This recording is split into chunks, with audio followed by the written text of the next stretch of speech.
So let's talk about broadcasting skills that last. Pag sinabi mo bang broadcaster, what's the first thing that comes to your mind? Yung mga reporter, broadcaster, katulad nila Mike Enriquez, sumalangit na ba?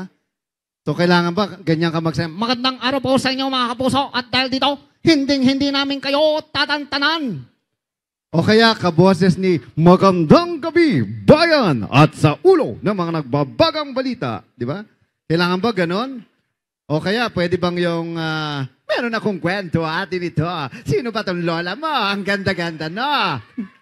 Ganon ba dapat ang boses mo? O kaya, pumunta kami sa mga Aita at nalamin namin kung bakit sila maitim. Ako po, si Howie Severino. Diba? Eksklusibo, susunod. Pumunta ang aming team. Di umano nga.